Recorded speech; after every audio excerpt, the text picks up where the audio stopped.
अभी fifth most important point आता है, मार्केट तभी चलता है जब बायर्स एंड सेलर्स होते हैं, ठीक है। जैसे रिलायंस एक कंपनी है, उसकी ओनरशिप अंबानीज की तरफ होती है, वैसी एक एंटिटी के ऊपर ओनरशिप नहीं है एनएसई एंड बीएसई की। मतलब सब्जी मंडी जो होती है, हम बायर के जैसे जाते हैं, कुछ टमाटर खरीद लिए, कुछ प्याज खरीद लिए, पैसे दे दिए और हमने कंज्यूम कर लिया उस चीज को। इस ऐसे ही हिसाब से डिमांड एंड सप्लाई काम करता है। फंडामेंटल्स ऑफ इकोनॉमिक्स होते हैं, उससे प्राइस डिराइव होती है। नमस्कार दोस्तों, आपका स्वागत है एक नए व्हाइट बोर्ड एक्सप्लेनेशन के वीडियो में। अभी तक मैंने फ्यूचर एंड ऑप्शंस सिखाने के लिए इस चैनल में बहुत सारे वीडियोस बनाए हैं। आज तक मैंने कभी भी बिगिनर फ्रेंडली वीडियो ट्राई नहीं करे हैं, तो ये जो पूरी सीरीज में बनाने की कोशिश करूंगा वो पूरी की पूरी बिगिनर फ्रेंडली होगी। जिनको स्टॉक मार्केट के बारे में कुछ भी पता नहीं है, उनके लिए ये सीरीज हेल्पफुल हो सकती है। तो सबसे पहले समझते हैं एग्जैक्टली स्टॉक मार्केट होता क्या है। जैसे कि आपको पता है, ये दो शब्दों से बना है, एक है स्टॉक एंड दूसरा है मार्केट।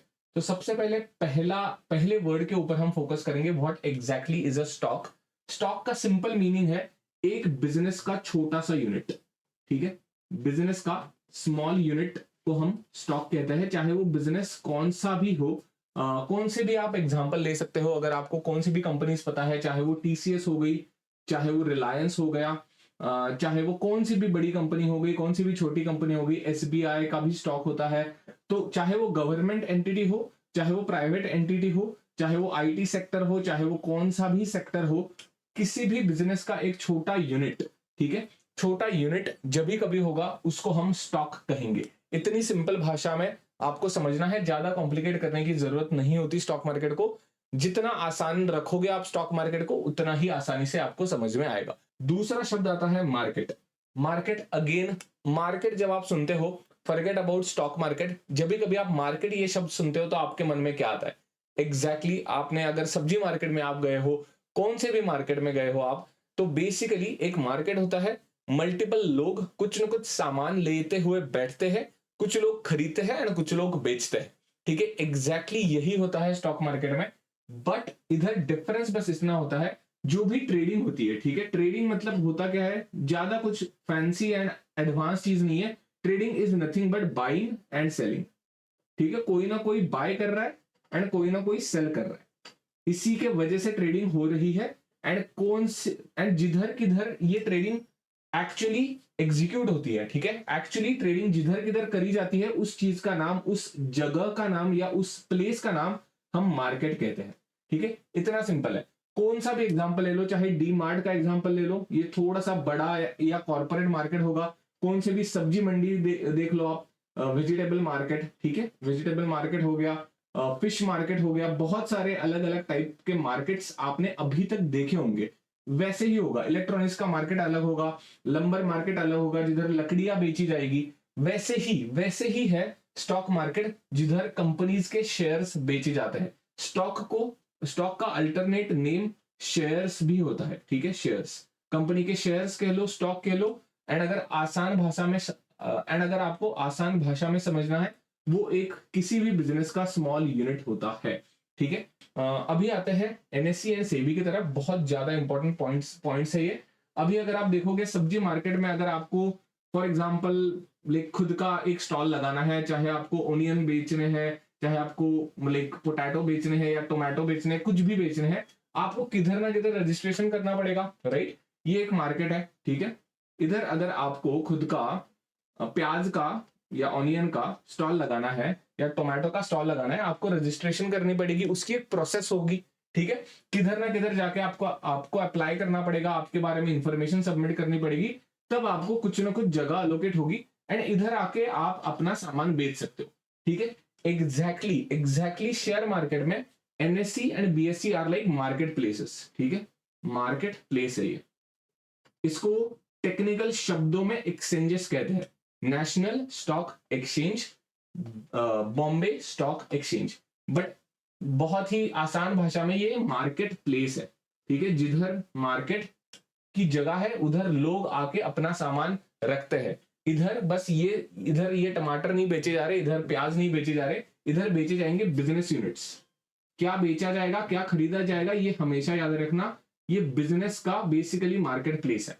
जो भी देश में जितने भी बिजनेसेस है, approximately national stock exchange and Bombay stock exchange, इन दोनों में मिला के कुल मिला के 7,000 से ऊपर कंपनीज लिस्टेड है। दोनों मिला के 7.5 के आसपास से भी ऊपर बिजनेसेस आते हैं। किधर आते हैं? नेशनल स्टॉक एक्सचेंजेस में आते हैं एंड बॉम्बे स्टॉक एक्सचेंजेस में आते हैं। ठीक है, अभी हम धीरे धीरे हाउ इट वर्क्स के तरफ जा रहे हैं। सबसे पहले हमने ये समझा व्हाट इज स्टॉक मार्केट। मैंने स्टॉक क्या होता है बता दिया, मार्केट बेसिकली क्या होता है बता दिया। अभी वो काम कैसे करता है उसके तरफ हम जा रहे हैं। ठीक है, मार्केट प्लेसेस है इधर तक पता चल गया। National stock exchange and Bombay stock exchange, ये मार्केट प्लेसेस है जिधर शेयर्स की खरीदारी होगी या बिकवाली होगी। ठीक है, आइदर शेयर्स खरीदे जाएंगे या आइदर शेयर्स बेचे जाएंगे। Fourth most important point, SEBI. SEBI exactly है क्या है? SEBI is government body. ये ध्यान से समझना, ये दो जो चीजें हैं, ठीक है, these are private entities but backed by government. ठीक है, तो एग्जैक्टली अगर आप अपना हार्ड अर्न मनी इधर लेके आ रहे हो, आप इन्वेस्टिंग करो या ट्रेडिंग करो, किधर भी करो, आपको ये सारी चीजों का पता होना बहुत ज्यादा जरूरी है। नेशनल स्टॉक एक्सचेंज भाई गवर्नमेंट बैक करता है, प्राइवेट एंटिटी होने के बावजूद भी इसके अंदर ये जो ओनरशिप है एनएससी या बीएससी की, वो मेजॉरिटी ऑफ द बैंक्स कह लो, इंश्योरेंस पॉलिसीज के बड़ी बड़ी कंपनीज कह लो, उनकी ओनरशिप है। ये डिवाइडेड ओनरशिप है। जैसे रिलायंस एक कंपनी है, उसकी ओनरशिप अंबानीज की तरफ होती है, वैसी एक एंटिटी के ऊपर ओनरशिप नहीं है एनएससी एंड बीएससी की। मल्टीपल बैंक्स हो गए, मल्टीपल इंश्योरेंस कंपनीज हो गए, बड़े बड़े कंपनीज, बड़े बड़े फाइनेंशियल इंस्टीट्यूशंस इसका हिस्सा है, बट इसको हम प्राइवेट कहेंगे। ठीक है, बट मेजर डिफरेंस क्या है, प्राइवेट होने के बावजूद भी गवर्नमेंट बैकिंग है एनएससी एंड बीएससी को। एंड फोर्थ इंपॉर्टेंट पॉइंट, जैसे मैंने कहा, ये पूरी की पूरी गवर्नमेंट रेगुलेटरी बॉडी है। ठीक है, मैं इसका फुल फॉर्म बता देता हूं। तो एग्जैक्टली होता क्या है कि भाई सब कुछ ठीक चल रहा है कि नहीं, सिक्योरिटी कोई ना कोई तो लेनी चाहिए। विदाउट सिक्योरिटी कोई भी बिजनेस हो नहीं सकता। एंड गवर्नमेंट के अलावा, ठीक है, लीगली कह लो, कौन से भी देश में जाओ, गवर्नमेंट के अलावा आपको कोई भी सिक्योरिटी प्रोवाइड नहीं कर सकता। चाहे आप रियल एस्टेट खरीदो, चाहे आप गोल्ड खरीदो, चाहे आप स्टॉक्स खरीदो, तो पानी के बॉटल से लेके शेयर्स तक किधर ना किधर आपको गवर्नमेंट का वैलिडेशन ढूंढना बहुत ज्यादा जरूरी है। एंड एग्जैक्टली सेबी वही काम करती है। सेबी का फुल फॉर्म है securities exchange board of India. अभी एक्सचेंज मतलब क्या है, एनएससी एंड बीएससी। जैसे मैंने कहा, एनएससी एंड बीएससी को टेक्निकल भाषा में एक्सचेंजेस कहते हैं। एक्सचेंज क्यों कहते हैं? बिकॉज ए से बी शेयर्स एक्सचेंज करे जा रहे हैं। ठीक है, ये सेलर है, ये बायर है, तो इसीलिए ए से शेयर्स जाएंगे एंड बी के अकाउंट में जमा होंगे, इसीलिए इसको एक्सचेंजेस कहते हैं। एंड टेक्निकल भाषा में इसको एक्सचेंजेस कहते हैं। मैंने बहुत आसान भाषा में इसको मार्केट प्लेस कह दिया था। ठीक है, मार्केट प्लेस भी आप समझने के लिए मार्केट प्लेस कंसिडर कर सकते हो। अभी फिफ्थ मोस्ट इंपॉर्टेंट पॉइंट आता है, मार्केट तभी चलता है जब बायर्स एंड सेलर्स होते हैं। ठीक है, बायर्स एंड सेलर्स के अलावा कोई मार्केट चलेगा ही नहीं। अगेन आप कौन से भी वेजिटेबल मार्केट का एग्जांपल ले लो, फिश मार्केट का, लंबर मार्केट का, कोई भी एग्जांपल ले लो, अगर बायर नहीं है, सेलर नहीं है, तो मार्केट उसको कहने का सेंस ही नहीं है। मार्केट का फंडामेंटल जैसे ब्लड होता है, जैसे हमारे बॉडी अगर काम कर रही है तो उसके अंदर खून दौड़ रहा है, तो इसीलिए मार्केट को अगर काम करना है तो बायर्स एंड सेलर्स के अलावा मार्केट काम ही नहीं कर सकता। ठीक है, तो बायर्स एंड सेलर्स कौन होते हैं, क्विकली समझते हैं। हम एंड आपके जैसे, ठीक है, मैं और आपके जैसे रिटेलर्स होते हैं।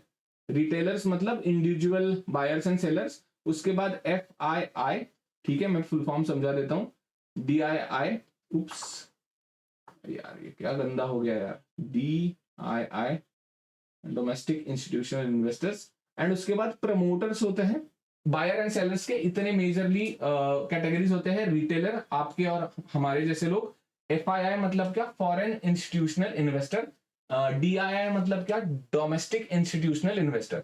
फॉरेन जैसे कि नाम में ही लिखा है, बाहर के देशों से जो बड़े बड़े इंस्टीट्यूशंस, फाइनेंशियल इंस्टीट्यूशंस, बैंक्स होते हैं, वो FII के कैटेगरी में आएंगे। DII में अपने पब्लिक सेक्टर्स की बैंक आ गई, अपने बड़े बड़े इंश्योरेंस वाली कंपनीज आ गई, वो भी इन्वेस्ट करते हैं।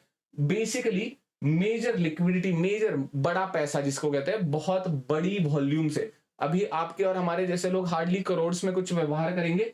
ये जो मेजरली होते हैं FII DII, उनका वॉल्यूम होता है थाउजेंड्स ऑफ करोड़। ठीक है, थाउजेंड्स ऑफ करोड़, उसमें वो डील करते हैं, इसीलिए उनको इंस्टीट्यूशनल इन्वेस्टर कहते हैं। ठीक है, गवर्नमेंट भी DII के अंदर आता है, गवर्नमेंट भी इन्वेस्ट करता है अपने बिजनेसेस के अंदर। ठीक है, ये भी समझना। एंड देन आता है promoters. Promoters is basically company के अंदर के जो टॉप मैनेजमेंट के लोग होते हैं। फॉर एग्जांपल रिलायंस का एग्जांपल ले लो, तो अंबानीज के जो मेजरली फैमिली मेंबर्स कह लो या कोई भी कह लो, जो इनिशियल इन्वेस्टर्स होते हैं उस पूरे एम्पायर को खड़े करने के लिए, उनको प्रमोटर कहते हैं। वो भी बाय सेल करते हैं। मेजरली इन 4 कैटेगरीज में बायर्स एंड सेलर्स डिवाइडेड रहते हैं स्टॉक मार्केट में। कोई भी एक नेट बायर नहीं हो सकता, नेट सेलर नहीं हो सकता। बिकॉज फॉर एग्जाम्पल अगर मैंने कुछ चीज खरीदी है तो मैं उसको बेचूंगा ही, अगर मैंने कुछ चीज पहले बेची है तो उसको खरीदना पड़ेगा ही पड़ेगा। तो बायर एंड सेलर दोनों मिलकर ही मार्केट बनता है। जैसे सब्जी है, जैसे मैं वेजिटेबल मार्केट के लिए एग्जांपल दे रहा हूं, आप सब्जी खरीदते हो सिर्फ और सिर्फ you are buyer and then consumer. इधर कंज्यूम कुछ नहीं हो रहा, बिकॉज क्यों? ठीक है, बेसिक समझ लेना। वेजिटेबल मतलब सब्जी मंडी जो होती है, हम बायर के जैसे जाते हैं, कुछ टमाटर खरीद लिए, कुछ प्याज खरीद लिए, पैसे दे दिए और हमने कंज्यूम कर लिया उस चीज को, तो क्या, तो पूरी की पूरी वैल्यू डिप्रिशिएट हो गई उसकी। बट इधर क्या है, शेयर मार्केट में या स्टॉक मार्केट में बेसिकली इधर कंज्यूम कुछ नहीं है, देयर इज नो कंज्यूमर। ये बहुत फंडामेंटल डिफरेंस स्टॉक मार्केट का बहुत लोगों को पता नहीं होता। ठीक है, and then demand and supply से प्राइस डिराइव होती है। ठीक है, अभी रिलायंस का एग्जांपल लेते हैं, 1500 के आसपास प्राइस चल रही है। तो ये कैसे कैलकुलेट होके आती है? डिमांड एंड सप्लाई से। जैसे ही डिमांड बढ़ेगी, ठीक है, डिमांड बढ़ेगी, प्राइस बढ़ेगी। ठीक है, सप्लाई बढ़ेगा, प्राइस घटेगी। ठीक है, सप्लाई अगेन, इसको अगर समझना है, ये फाइनेंस बेसिक्स है या इकोनॉमिक्स के बेसिक्स है, बहुत सिंपल भाषा में समझ लो। जब आम का सीजन होता है, जब शुरुआत का पहला मंथ होता है, तब आम के प्राइसेस बहुत ज्यादा हाइप आपको देखने को मिलेंगे, बिकॉज शुरुआत में डिमांड बहुत ज्यादा है। ठीक है, डिमांड इधर ज्यादा है, प्राइस आम की बहुत ज्यादा मिलेगी आपको। अगेन, जैसे जैसे जून नजदीक आता है, जैसे जैसे जुलाई नजदीक आता है, वैसे वैसे सप्लाई ज्यादा बच गया। मतलब क्या, आम अभी पड़े हैं, लाइक गोडाउन में लिटरली अभी बिक नहीं रहे, मतलब क्या, बहुत ज्यादा सप्लाई है आम का, देन प्राइस कम होगी, क्योंकि क्या, बेचना है भाई माल को। ठीक है, दूसरा इसका कॉन्ट्राडिक्टरी क्या होता है, डिमांड अगर कम हो गई तो प्राइस भी कम होगी। जैसे अगेन आम का एग्जांपल, एंड अगर सप्लाई भी कम हो गई तो प्राइस इंक्रीज होगी, इंक्रीज। रेयर चीज, ठीक है, सप्लाई कम मतलब क्या, रेयर, डायमंड्स रेयर होते हैं, गोल्ड रेयर होता है। सप्लाई कम होती है या लिमिटेड होती है, उसकी प्राइस बढ़ती ही चली जाती है। डिमांड कम हो गई, इसका मतलब क्या, अगेन जैसे मैंने कहा कि भाई आम खा लिए अप्रैल में खा लिए, मई में खा लिए, जून में खा लिए, अभी कितना खाएंगे, जुलाई में क्या होगा, डिमांड कम होगी, प्राइस भी कम मिलेगी आपको जुलाई में कंपैरेटिवली मार्च के। इस ऐसे ही हिसाब से डिमांड एंड सप्लाई काम करता है। फंडामेंटल्स ऑफ इकोनॉमिक्स होते हैं, उससे प्राइस डिराइव होती है। ठीक है, एंड या ऐसे ही चलता है ओवरऑल स्टॉक मार्केट। कोई बाय करता है, कोई सेल करता है, उसके हिसाब से डिमांड एंड सप्लाई क्रिएट होती है, एंड उसके हिसाब से प्राइस डिराइव होता है। ठीक है, इसके अगले वीडियो में मैं बहुत डिटेल तरीके से प्राइस कैसे अप एंड डाउन होती है, इसके ऊपर मैं एक वीडियो बनाऊंगा, हाउ प्राइस मूव्स। दूसरा, हाउ प्राइस डिसाइड्स, मतलब ये डिसाइड किसने करा कि भाई 1500 रुपए का रिलायंस का शेयर है, ये डिसाइड कैसे होता है, उसके रिलेटेड एक वीडियो बना दूंगा। एंड आई गेस इस वीडियो के लिए इतना ही, ज्यादा अभी मैं स्ट्रेच नहीं करूंगा। व्हाट इज स्टॉक मार्केट हमने कवर कर दिया, हाउ इट वर्क्स को मैंने जस्ट टच कर दिया। बहुत वैसे ये कॉम्प्लेक्स टॉपिक होता है, हाउ इट वर्क्स, बहुत सारे फैक्टर्स होते हैं, बट आसान भाषा में थोड़े कोर कंपोनेंट्स बताने की कोशिश करी आपको मैंने। ठीक है, I guess that is it for this video. अभी मैं बिगिनर फ्रेंडली वीडियो बनाने की कोशिश करूंगा। आने वाले सारे वीडियोस बिगिनर से लेके एडवांस तक चले जाएंगे। एफएनओ रिलेटेड के भी एजुकेशनल वीडियोस में बनाने वाला हूं। अगर आपको इस वीडियो से कुछ भी सीखने को मिला है तो please hit like and subscribe to the channel. अगर कोई भी स्टॉक मार्केट के बारे में सीखना चाहता है तो ये वीडियो आप उनके साथ शेयर कर सकते हो, आपके दोस्त हो गए, आपके फैमिली हो गई। तो या I guess that is it. And या डेफिनेटली अगर आपका कोई भी फीडबैक है, पॉजिटिव है या निगेटिव है, मुझे कमेंट में प्लीज बताना। कुछ भी इंप्रूवमेंट करने की जरूरत है तो मैं इंप्रूवमेंट करूंगा। Thank you, bye bye.